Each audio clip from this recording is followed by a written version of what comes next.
On January 24th, I received an email inviting me to be here today. And January 25 happened.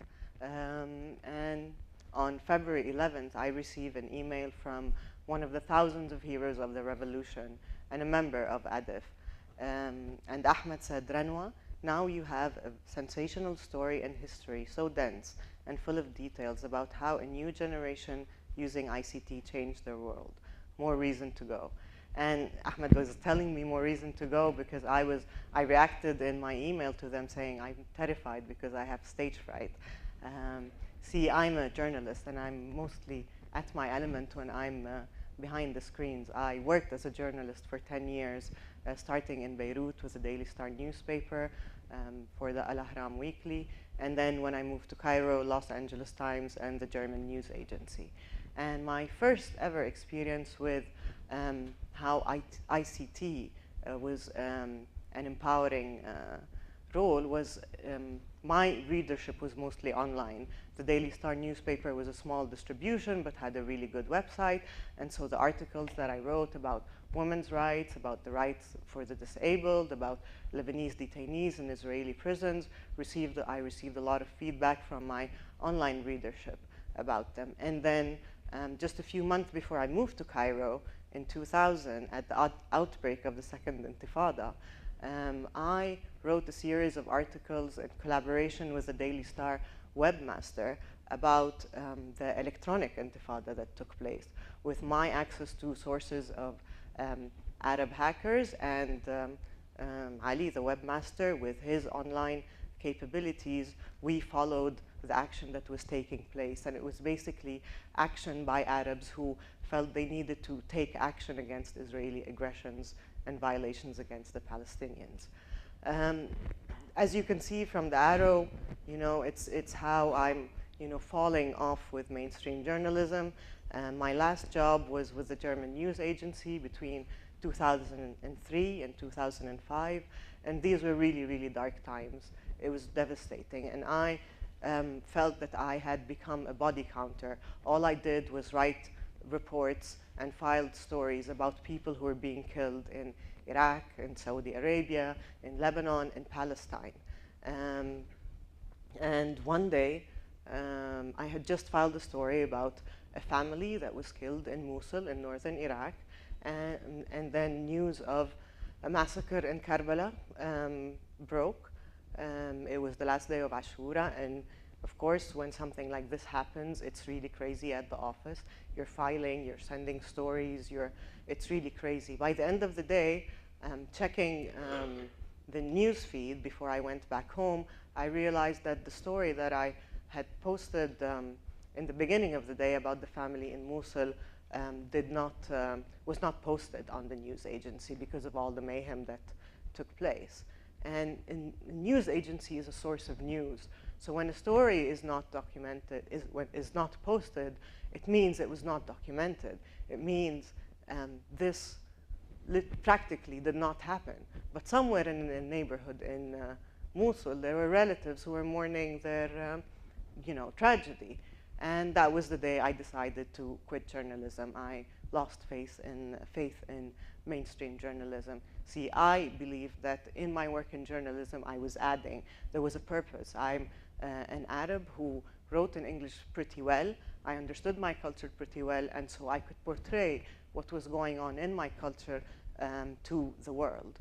And by that time, I felt that I had no effect. So I wanted to move into doing something more constructive. And what I really got from my 10 years of working in journalism was meeting amazingly inspiring people, being in amazing, inspiring situations all over. And what I felt I wanted was take all the good things that I had from that experience and try and do something constructive with it. And one night, a few months after I quit journalism, my husband and I were talking about our 12-year-old son.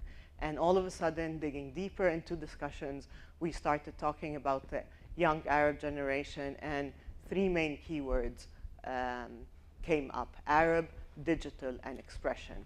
And what we did intensively for 5-6 months after that, and up until now actually, was go and meet social activists, artists, educators, techies, who are from different Arab countries, who all, had a lot to say about what we can do with these three keywords: Arab, digital, and expression. And we worked on developing this collaboratively. In 2008, and this is something really important that I'd like to read out to you. It was something that we developed in 2008, and it said, ADIF believes that there's a new pan-Arab identity and culture that is emerging away from any ideological discourse. Instead, this new shared identity is the result of increased communication and cultural exchange allowed by the internet, satellite TVs, and travel and exchange among Arab countries. We are very excited about a new identity, not based on a constructed mythology, but rather on shared experience, despite social challenges of fragmentation. And so this is what we set out to do, developing a program for digital expression for young Arab children. And the reason we were motivated to work on this, which was a really, really big dream if you think about it. I'm a journalist, my husband is an electronic engineer, who are we? Is that my husband and a lot of people that we knew were involved in an earlier project that was called the Arab Computer Camps. And this project was organized between 1984 and 1994 and trained 10,000 Arab children in computer programming, Logo, Basic, Pascal, in a fun summer camp environment. And a lot of the people who contributed in developing the new project, Arab Digital Expression Summer Camps, were actually alumni of this old one. So we had our inspiration, motivation, and proof of impact of this kind of experience. And so what we set out doing is organize summer camps, really, really fun summer camps, in which, children went into different workshops of filmmaking, digital sound and music, animation, web design, graphic design, Web 2.0, sports and arts, over 2 weeks living together and doing things. And we exposed them, and it was collaborative in nature, and it was open in nature, so we used open source software.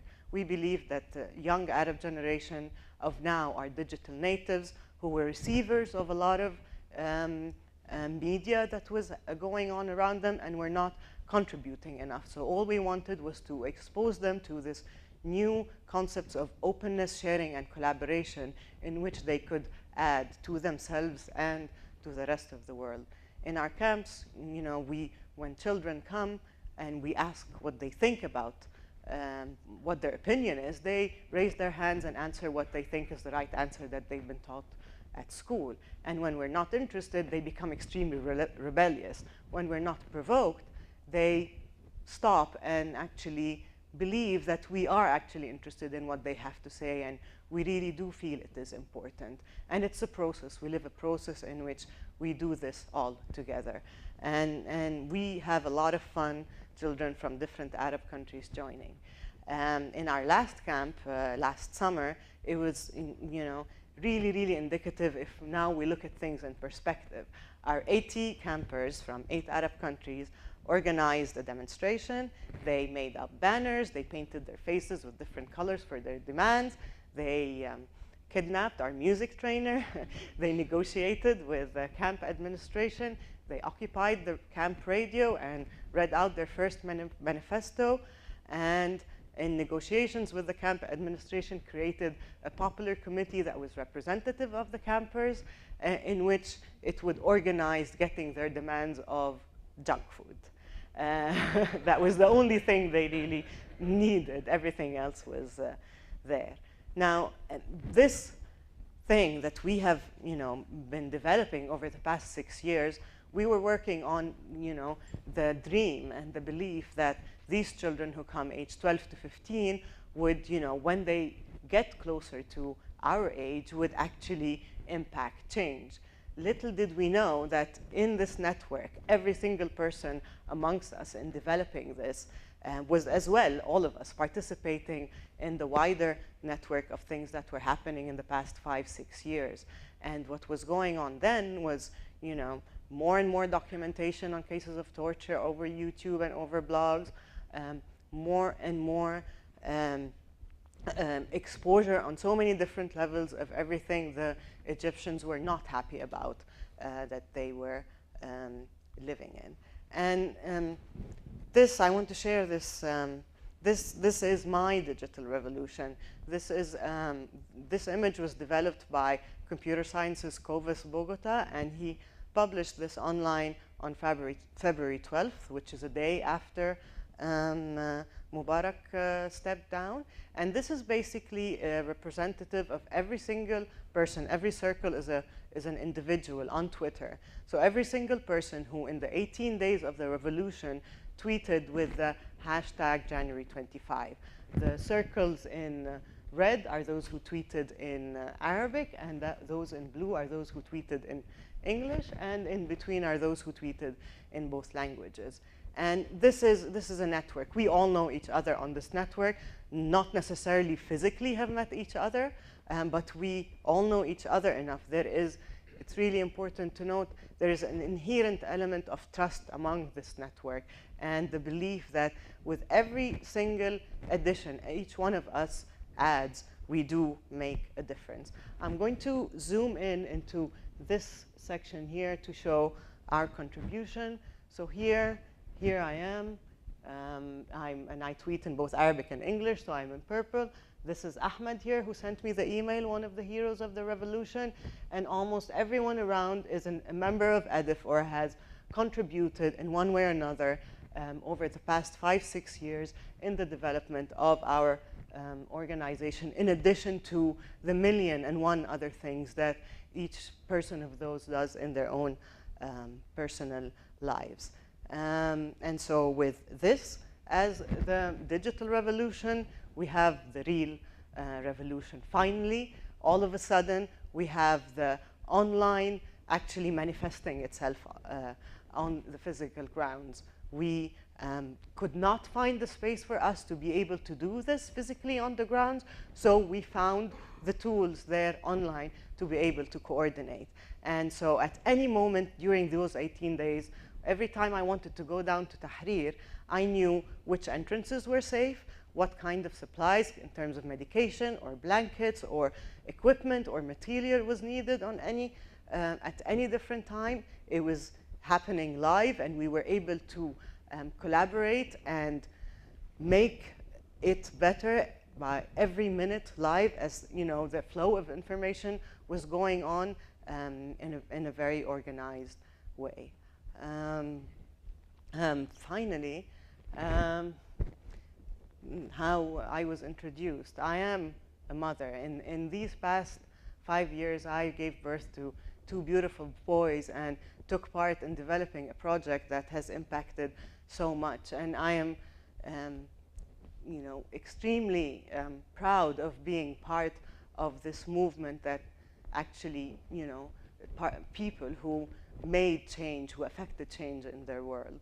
And I have no doubt at all at this time, what we are living in, what we're going through now, is that we are going to be able to achieve living in dignity. We are already now learning from each other live. We are living historical precedents on a daily basis. Today was an amazing day in Egypt where, you know, people for the first time in their lives exercised their political practice and voted in a referendum for their constitution in an amazingly inspiring way. And so I have no doubt that what has happened in Tunisia, which we learned a lot from, in Egypt, and hopefully with less pain, let's hope, in other countries. All we need to do now is, you know, connect more, collaborate more, learn more about each other, and I have no doubt we will be able to achieve what I think every single human being has the right to, is living in dignity. الثورة أنثى، الثورة ولادة. شكرا.